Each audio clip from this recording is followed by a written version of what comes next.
There are a lot of facts we do not know about complicated topics like the US elections. However, we've summarised the weirdest facts, and some are really hilarious. So stay tuned till the end of the video and don't forget to like, comment and subscribe.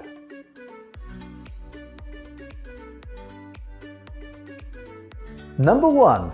Astronauts can vote from space. If it's election day and you happen to be orbiting the Earth in the International Space Station, you can still vote.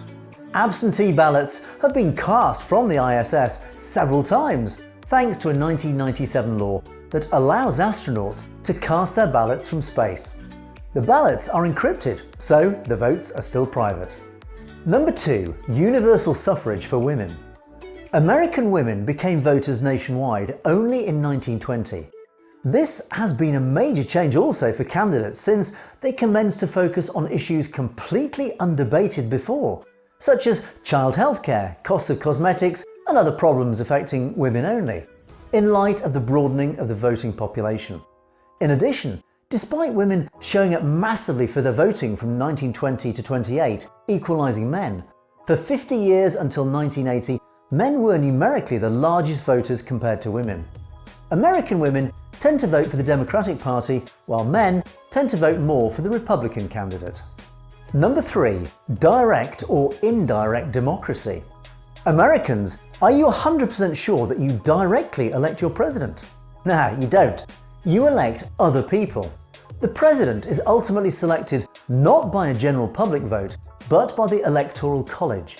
This is in the American Constitution under the 12th Amendment. Each state is allocated electoral votes based on their number of senators and representatives in Congress. You want the counter evidence? Okay, well, in 5 elections, the candidate who won the popular vote did not win the presidency. Jackson in 1824, Tilden 1876, Cleveland 1888. More recently, Al Gore lost to George W. Bush in 2000, and incredibly, Hillary Clinton lost after obtaining 3 million votes more than Donald Trump. Number 4. No more than 8 years.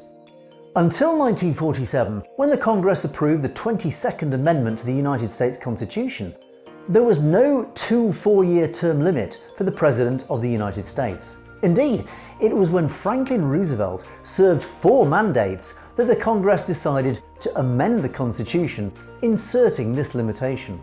The reason why the Congress chose 2 terms as a limit is based on the decision of George Washington to refuse a 3rd term.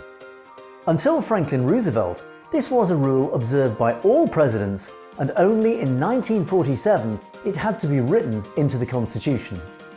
Number 5. The loser used to become vice president. Until the very early part of the 19th century, the presidential nominee with the 2nd greatest number of electoral votes would serve as vice president to the person who defeated him. Now, this, as you might imagine, could prove to be awkward. For example, when Thomas Jefferson lost a close election to John Adams in 1796, he then served as his VP for 4 years before running against him again. So when the 12th Amendment was ratified in 1804, they did away with this practice. The president and vice president were elected on separate ballots. I'd have loved to see Hillary Clinton and Donald Trump sharing the White House. Can you imagine? Number 6. Correct but wrong. The first election poll in the United States was conducted in 1824 by the Harrisburg, Pennsylvania newspaper. It accurately predicted that Andrew Jackson would win the most votes in the presidential race. But unfortunately, the poll did not predict the winner.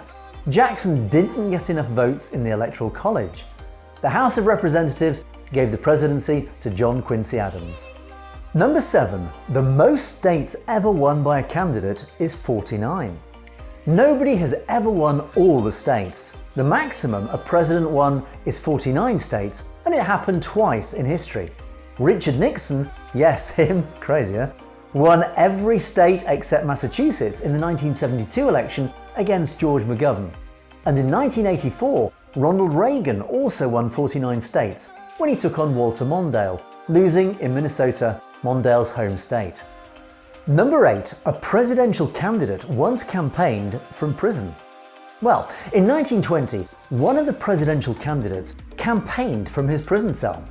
Eugene Debs, a union leader and socialist candidate for president, was sentenced to 10 years in prison in 1918.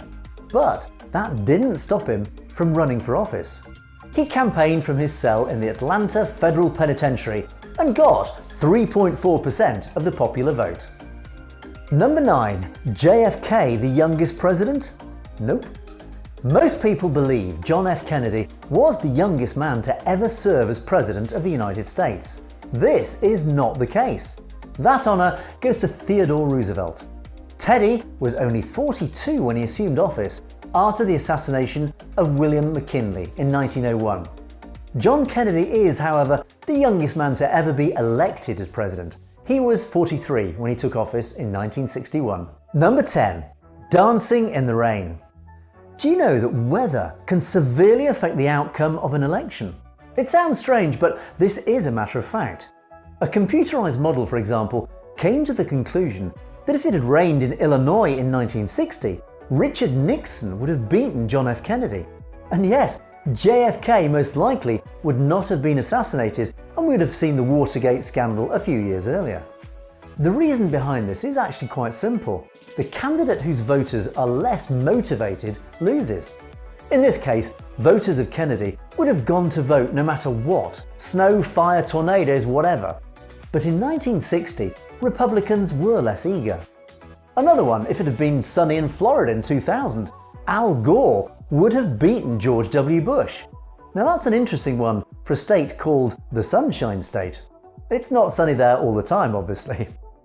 So, we hope you enjoyed this one. Please do feel free to comment below and don't forget to subscribe. Many thanks and we'll see you soon.